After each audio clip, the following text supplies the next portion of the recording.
Okay guys, we're going to come and revisit the Turkish Getup. I know it's one of the favourites of clients. And so what we're going to do is cover it in two stages. The first one is looking at the angles, so getting the angles all wrong, and poor transitioning and poor lockout. So we're going to go through that first and then look at props to help facilitate the movement. So if we have a look at the entire movement, this is how essentially we want it to be executed.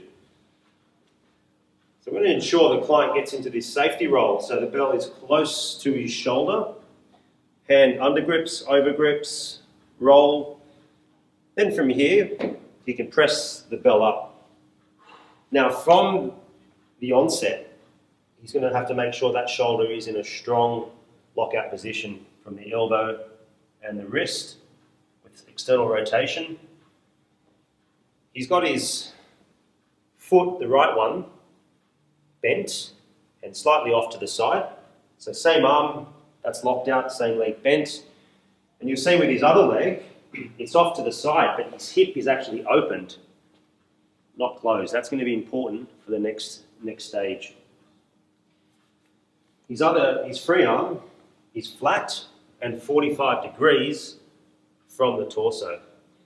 So that's going to be really important that he grips that ground with that arm. What he's going to do is push off with that right leg diagonally onto that left forearm. So at this stage, eyes are on the bell. If his eyes aren't on the bell, he's going to jeopardize his balance throughout the movement. That's going to give him his focus as well. You can see here, if we come a little closer, this is really pivotal. So his elbow and shoulder are a straight line. If he's too far forward, that's going to cause pressure, put pressure on that shoulder capsule. So from here, he's going to come onto that left hand. That left hand actually replaces where that elbow was. Fingers critically have to be pointed back, and you can see he's really getting ready, gripping that hand into the ground. The other leg, hip is open, eyes still on the bell.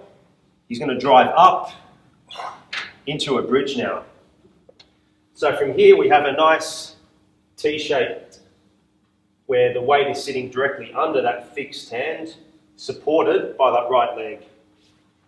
From there, he's going to slide that leg through. He's going to keep a nice straight line here. Also note that he's not collapsing that knee in immediately. From there, just before we swivel, he's going to push up into this resting position. Before he comes into a 90-90, he's going to swivel that back leg.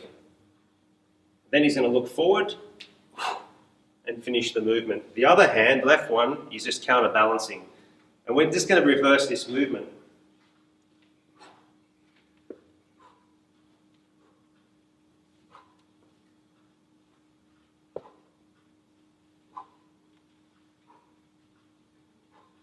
And roll it back down. Now what I'm going to do is point out a couple of things on the way down, so without the kettlebell. So what you can do is you can analyse your client. I'm going to go into the screening component in a little bit more detail later. So if we just have that same arm locked out, okay, assuming that there's a kettlebell there, and when he brings that left leg back, it's important, if we just come around to the front, where he places that left hand. So he's going to swivel, and what he's got is a position where that knee is halfway between the fixed leg, fixed foot, and the hand. Now, if his hand is too far back, that angle's all wrong. So he's going to be sitting onto that heel. Even if it's too far forward, his angle again is poor. What you want to see is a nice line here where he can then transition and push off that hand or thread that leg through. Much easier, and he's got more of a foundation. So that's point one that I want to talk about. Of course, we talked about these angles. Now, critically, when he drives up onto that left forearm, the eyes have to be straight away fixed on that bell, and that line has to be maintained so that there's going to be no pressure on that shoulder capsule forward. Now from here, he's going to transition, have a look at the hand, where that elbow was, fingers pointed back, And you can see his angles aren't compromised. Because what happens is, one of the problems is if he's too narrow, so if we get him back into that lying position, if he's too narrow to start with, okay, Dan, let's try to go through that now. And you'll see if the heel's up too, and if he then comes onto the hand and then tries to thread that leg through, firstly, he can't get the hip up. Secondly, he can't thread that leg through. And you can see he's all wound up. So you have to make sure that there are those spaces and those angles that are correct from the start. So you can train your client without a kettlebell first, screen them, and make sure that they're getting into the angles before you load them. Okay, so how we can facilitate for a real smooth Turkish get-up, particularly focusing on balance and making sure that that hand is locked out at all times.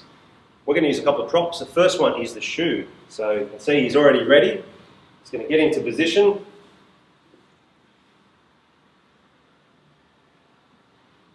And the challenge is to see if they can go through this movement without that shoe falling over.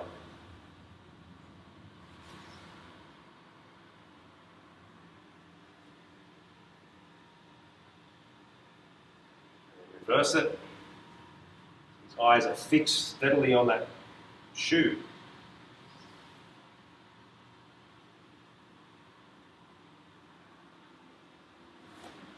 Cool. Try on both sides. See if there's any discrepancy between left or right. Next one we can do is even harder. So he's going to balance a cup now of water. I think it is. We haven't added anything sugary in there. Okay, so he's going to go through this. So steady she goes.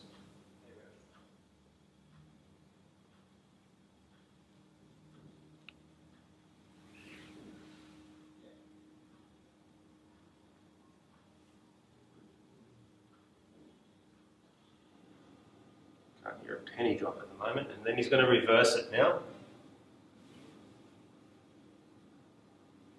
Get locked out.